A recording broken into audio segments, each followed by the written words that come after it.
पार्वती जी ने गांठ बांध ली थी। जब शंकर जी ने कहा कि तुमसे चोरी से हम अयोध्या दर्शन करने गए थे, तो उन्होंने दांतों से साड़ी चबाकर कह दिया था कि मैंने भी इसका बदला नहीं लिया तो बाघ की बेटी नहीं। और वो बदला पार्वती जी त्रेता युग में आकर लेती है। भगवान कृष्ण का जन्म हो गया, भगवान 10 वर्ष के हो गए, रासलीला करने लगे, तो रात्रि को रोज गायब होकर आती है निधि वन में वृंदावन रास दर्शन करने। अब शंकर जी को रात्रि को कोई दूध देने वाला नहीं, सवेरे कोई नहाने के लिए गर्म पानी देने वाला नहीं, नहाने के बाद कच्छा बनियान देने वाला नहीं, बड़ी परेशानी। तो एक दिन अपने सेवकों से पूछा, ये हमारी मैडम कहाँ जाती है, दिखाई नहीं देती। बोले सर रोज रात्रि को 9 बजे चली जाती है और अगले दिन 9 बजे आ जाती।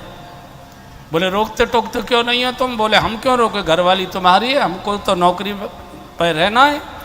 और नौकर चाकर इस बात को जानते हैं कि मालिकिन को खुश रखो, बाकी मालिक की सुनो चाहे मत सुनो, मालिकिन खुश रहनी चाहिए तो नौकरी सलामत रहती। तो अगले दिन शंकर जी बैठ गए, ये आई 9 बजे करीब, रोक लिया, कहाँ से आई हो? बोले कहीं से आए होंगे। बोले जाती कहाँ हो तुम, रात्रि को रोज गायब होती हो। बोले हमारे आचरण पर आपको भरोसा नहीं है क्या, हमारे चरित्र पर शंका करते? बोले नहीं कोई शंका नहीं। कहाँ जाती हो? बोले वृंदावन जाती हूँ, रास देखने जाती। अकेली चली जाती हो, हमको क्यों नहीं ले जाती? बोले अब कौआ को लेकर जाओ, मैं तो पापड़ बना रही थी उस समय। अब अरे देवी क्या बात करती हो, पुरुष तो पुरुष होता है, उसको कहाँ अकल होती है। बोले नहीं आप नहीं जा सकते वहाँ। बोले क्यों? बोले वहाँ किसी पुरुष का प्रवेश नहीं है, निधि वन के रास में केवल पुरुष एक श्री कृष्ण रहते हैं, बाकी सब गोपियाँ होती। तो शंकर जी ने कहा हमको गोपी बना दो ना, गोपी बना के ले चलो। तो पार्वती ने कहा ये गोपा का गोपी कैसे बनाऊं? बोले कोई ब्यूटी पार्लर वाले बुलाओ, बंबई में बहुत मिलते हैं, बुला लो। तो तुम बनोगे कैसे? चलो बुला लाई, 2 गण भेजे। बोले बढ़िया से बढ़िया जो टॉप के ब्यूटी पार्लर चलाते उनको ले आओ, पकड़ ले गए। कैलाश में पहुंचे, देखा सब भूत प्रेत सब खड़े, ये तो डर गए। देवी हम तो अपना पेट पाल लेते, बच्चे पाल लेते, हमने कोई गलत काम नहीं किया। बोले नहीं डरो मती, ये हमारे साहब को थोड़ा गोपी का श्रृंगार कर दो, इनको गोपी का मेकअप कर दो।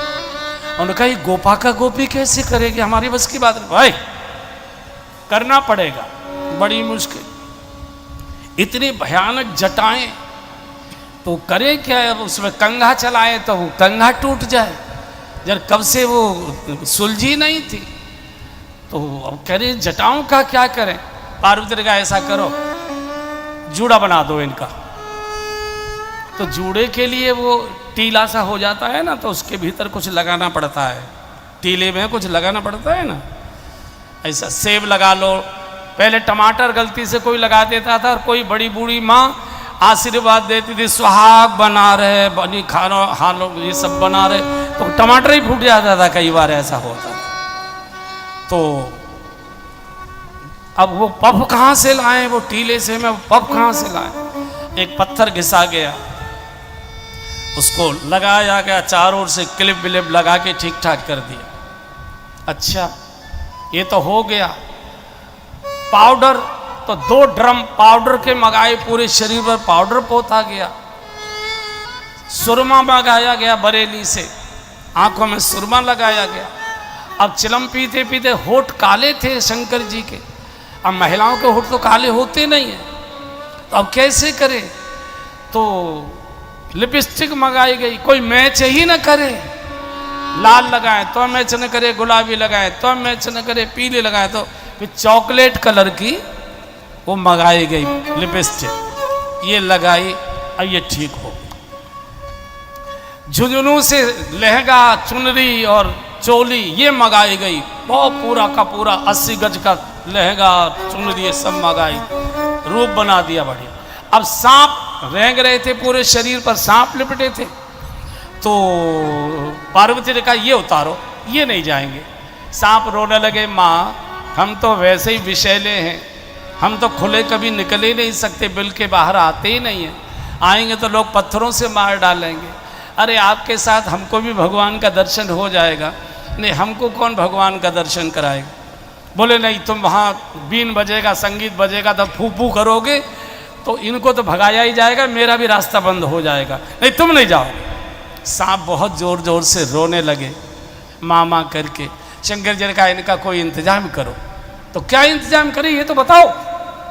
पार्वती क्या इंतजाम करें? तो एक गण ने कहा कि माता जी एक रास्ता मैं बता देता हूँ। बोले क्या है? बोले इन्होंने जो ब्लाउज पहना है इनके लड्डू बना बना के इनके ब्लाउज में छुपा दो, बस ये वहाँ आ जाएगा पूरा, तो और किसी को पता नहीं लगेगा। तो सांपों को लड्डू बना बना के उनके ब्लाउज में बंद कर दिया गया। तैयार। हाई हील के सैंडल, लंबे हाई हील के। और पार्वती जी ने कहा कोई कितना भी कहे घूंघट नहीं उठाना, बाकी मैं समझ लूंगा। और वहां से चले छम छम छम छम छम। यही दिन थे, मई का महीना, गर्मी पड़ रही थी। आगे आगे पार्वती जी, पीछे पीछे शंकर जी, पैदल चलते चलते चलते चलते पसीने के कारण से सब पाउडर वाउडर मेकअप सब बिगड़ गया।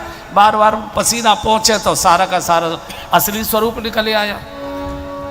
तो वृंदावन में निधिवन के पास पहुंचे और पीछे मुड़कर देखा, पार्वती जी ने कहा ठीक ठाक आ रहे हैं कि नहीं? तो देखा सारा मेकअप बिगड़ा हुआ है। पार्वती ने कहा ये क्या तुमने कर डाला? सारा मेकअप बिगड़, मैं क्या करता है, इतना पसीना आ रहा था, पहुंच दिया, मैं क्या करूं? वो तो पार्वती जी बड़ी समझदार थी कि पाउडर वगैरह, क्रीम वगैरह, लिपस्टिक ये अपने पर्स में रखती थी, तो उसमें से निकाला। अच्छा, बहनों के पर्स में चाहे और कुछ हो चाहे ना हो, पर लिपस्टिक जरूर रहती है।